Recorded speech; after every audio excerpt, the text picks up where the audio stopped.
Hello guys, welcome to अध्ययन अड्डा YouTube channel. Lecture 45 हम लोगों ने रस स्टार्ट किया था।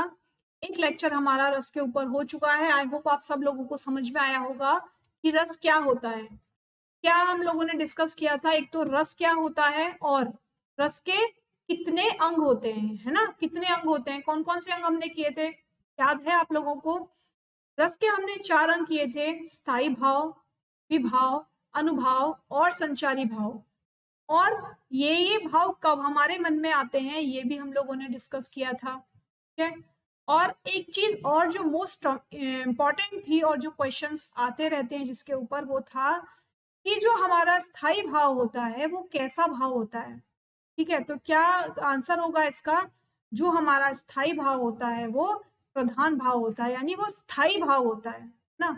वो हमारे मन में हमेशा रहता है। जब तक हमारे मन में स्थायी भाव होगा तभी दूसरे भाव हमारे मन में आ पाएंगे।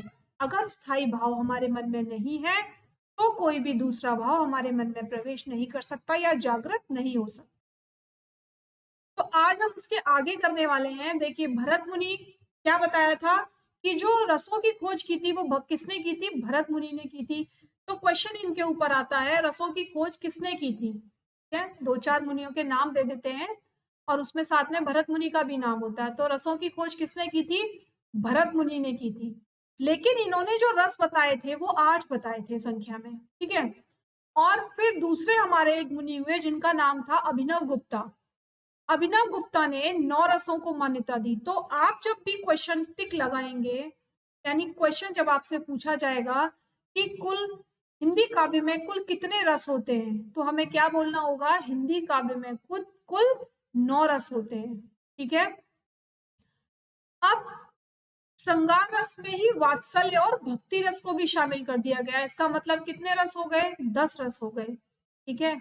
अभी एक रस बचा है, लेकिन टोटल जो रस हम पढ़ेंगे वो 11 पढ़ेंगे। पर क्वेश्चन जो हमारा आता है उसमें हमें क्या टिक करना होता है? उस पे हमें 9 टिक करना होता है। यानी कितने रस होते हैं? मुख्य रस कितने होते हैं? 9 होते हैं। ठीक है। तो चलिए एक एक करके देख लेते हैं एक बार। पहले तो इनके रस और उनके स्थायी भाव कितने कौन कौन से होते हैं इन्हें देख लेते हैं। जो श्रृंगार रस है इसको रसराज कहा जाता है। ठीक है, श्रृंगार को क्या कहा जाता है? हमारा जो श्रृंगार रस है उसको रसराज कहा जाता है। ठीक है। इसका जो स्थायी भाव होता है वो क्या होता है? इसका स्थायी भाव रति। ठीक है।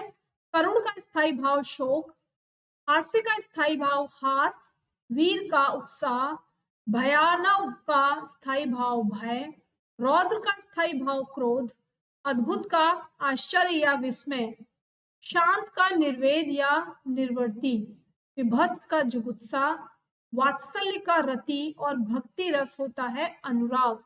तो यहाँ हमने कितने रस देखे हैं? यहाँ हमारे टोटल रस 11 हैं। ठीक है। लेकिन फिर भी मैं बार बार आपको याद दिलाऊंगी कि जब भी रस टिक करने के लिए आएंगे कि हिंदी काव्य में कुल कितने रस होते हैं, तो हम 9 पर ही टिक करेंगे। ठीक है। चलिए, आज जो भरत थे, हमारे जो आचार्य भरत थे, उन्होंने 8 रसों को मान्यता दी। एक और गुरु हुए जिनका नाम था परवर्त आचार्य। ठीक है। उन्होंने क्या किया, मतलब बहुत सारे गुरु आए, आकर चले गए, किसी ने किसी को स्वीकृता दे दी, किसी ने किसी को स्वीकृता दे दी। लेकिन आचार्य भरत के नाटक में 8 रस होने के बाद केवल एक शांत रस को उसमें ऐड किया गया। कौन से रस को ऐड किया गया? शांत रस को ऐड किया गया उसमें। और अब इन टोटल रसों को मिलाकर 9 बता दिया गया। यानी जो रसों की पहचान होगी वो कुल 9 रसों की ही निश्चित पहचान की गई। ठीक है। काव्य में महाकवि सूरदास ने वात्सल्य से संबंधित मधुर पद लिखे थे। यानी जब सूरदास थे एक महाकवि, जब उन्होंने लिखना चालू किया अपने काव्य, तो उन्होंने वात्सल्य से संबंधित मधुर पद लिखे। तो एक नया रस कौन सा आया? एक नया रस वात्सल्य निकल कर आ गया। कौन सा रस निकल कर आ गया? वात्सल्य। तो क्वेश्चन ये आ सकता है, महाकवि सूरदास अपने मधुर पद किस रस में लिखते थे? किस रस में लिखते थे? वात्सल्य में लिखते थे। ठीक है। तो किस वात्सल्य रस की स्थापना किसने की थी या जन्म किसने किया था? तो महाकवि सूरदास ने किया था। ठीक है। अब आता है श्रृंगार।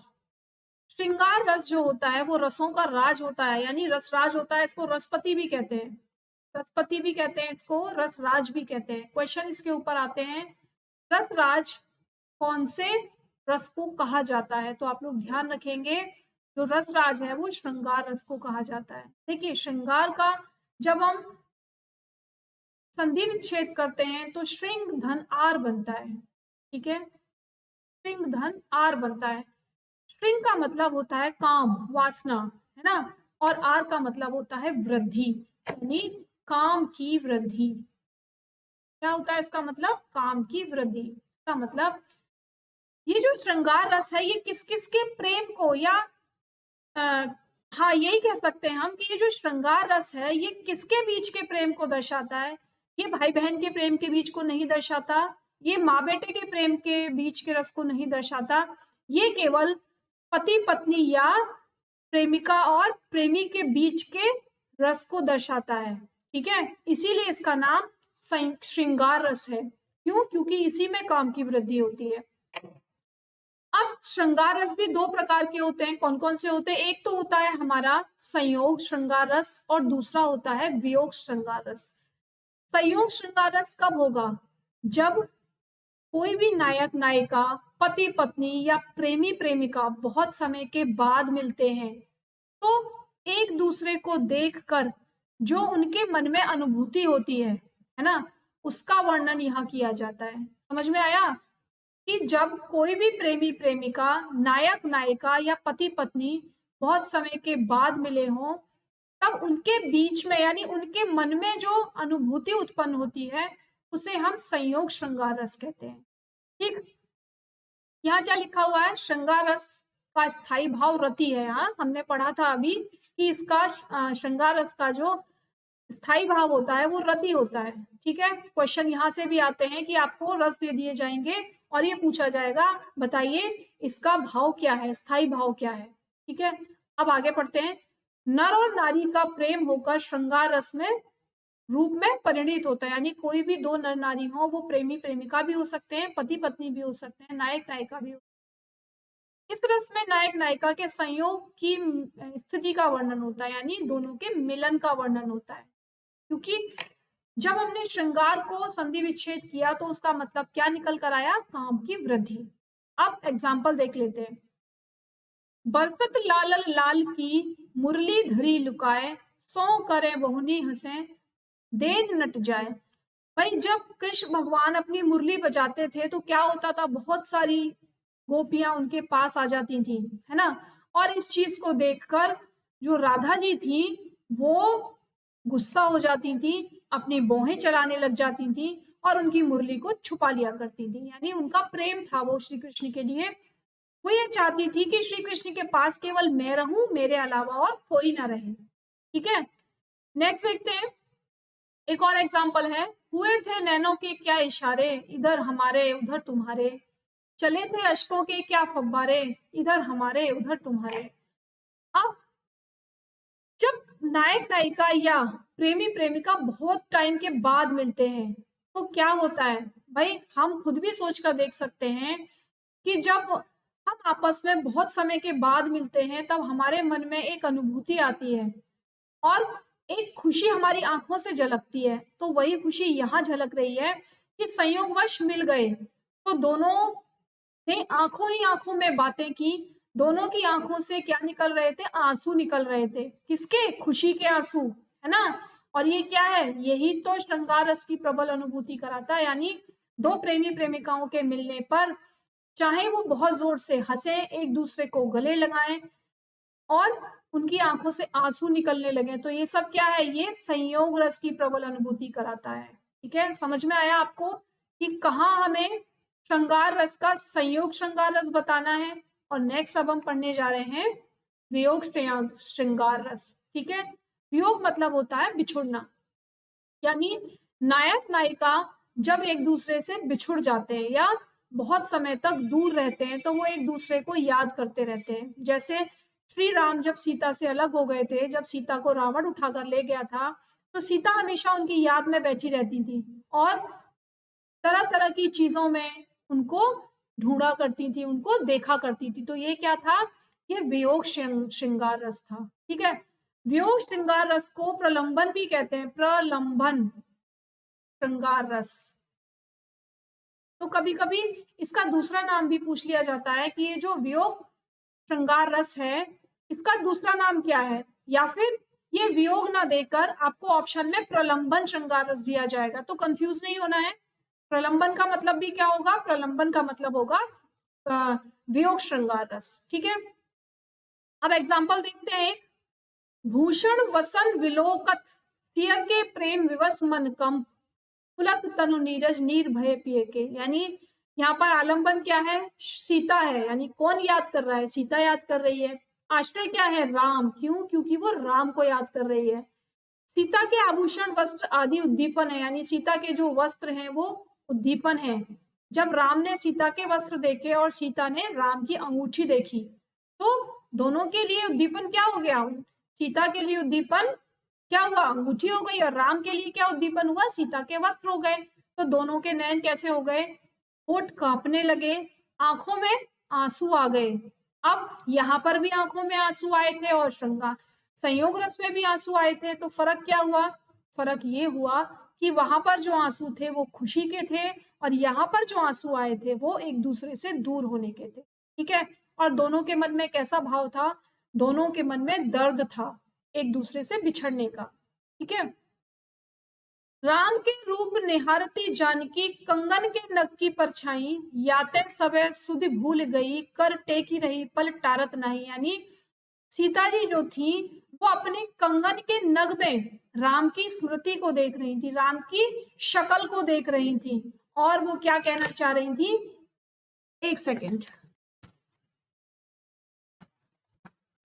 जब वो राम की शक्ल को उसमें देख रही थी तो वो सब कुछ भूल गई।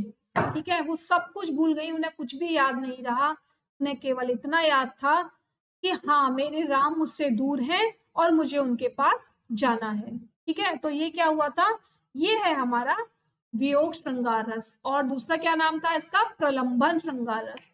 एक और एग्जाम्पल देख लेते हैं।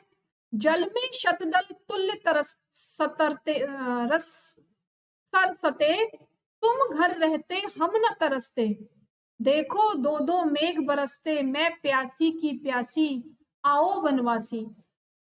मैथिली शरण गुप्त की पंक्तियां हैं, यानी यशोधरा का जो विरह वर्णन उन्होंने किया है वो किस तरीके से किया है, उन्होंने कहा है कि जब यशोधरा विरह वर्णन में बैठी है, यानी विरह में बैठी है, तब वो क्या कह रही है कि कितने सारे मेघ बरस गए, मैंने दो दो बार मेघ बरसते हुए देख लिए, यानी दो दो मौसम निकल गए बारिश को होते हुए, लेकिन मैं फिर भी प्यासी की प्यासी हूँ, अभी तक मेरी प्यास नहीं बुझी। क्यों नहीं बुझी, क्योंकि मेरे जो प्रिय थे वो अभी तक मुझसे मिलने नहीं आए हैं।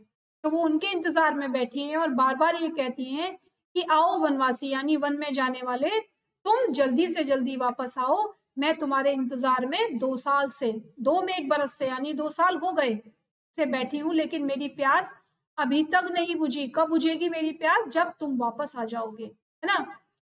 तो क्या है इसमें नायिका अपने स्वामी के विरह अवस्था में अपने पति के लौट आने की आशा करती है, यानी कभी तो उसके पति लौट कर आएंगे। दिन रात आंखों से अश्रु की वर्षा करती रहती है और उनके आगमन की प्रतीक्षा में राह तकती रहती है, यानी दिन रात वो रोती रहती है और अपने पति की राह देखती रहती है। तो जहां पर भी आप लोगों को क्या करना है, जब आप लोगों को कोई भी काव्य दिया जाएगा तो उसे ध्यान से पढ़ेंगे, ध्यान से पढ़ने के बाद आपको कैसी अनुभूति उसमें हो रही है उसको देखकर आपको टिक करना है। क्वेश्चन में बहुत कुछ नहीं आता, क्वेश्चन में केवल आपको क्या दिया जाएगा, एक काव्य दे दिया जाएगा, 4 पंक्तियां दे दी जाएंगी और 4 ऑप्शन आपको दे दिए जाएंगे, बताइए कौन सा रस है ना। तो सारे रस आप एक एक करके पढ़ेंगे। जब रस हमारे कंप्लीट हो जाएंगे उसके बाद हम एक्सरसाइज भी करने वाले हैं। तो आप लोग मेरे साथ, अगर रस की मेरी एक्सरसाइज यानी ये जो सेशन है मेरा आपको पसंद आ रहा है तो आप लोग कमेंट बॉक्स में कमेंट जरूर करना। आप लोगों के कमेंट से हम लोगों को बहुत मोटिवेशन मिलता है और आगे बनाने के लिए भी हमें बहुत ज्यादा हम लोग सक्रिय हो जाते हैं अपने काम को करने के लिए। ठीक है, और जो लोग आज मेरी ये वीडियो देख रहे हैं वो सब्सक्राइब कर लें। हम लोगों ने जो हिंदी ग्रामर का कोर्स स्टार्ट किया था वो फर्स्ट चैप्टर से स्टार्ट किया था। फुल डिटेल आप प्लेलिस्ट में जाकर देख सकते हो। आपको चैप्टर 1 से अब तक की सारी वीडियोस सीक्वेंस में मिलेंगी। जो भी चैप्टर हमने खत्म किया है उसके बाद आपको एक क्वेश्चन सीरीज भी मिलेगी, है ना, उस चैप्टर से रिलेटेड क्वेश्चन सीरीज भी मिलेगी।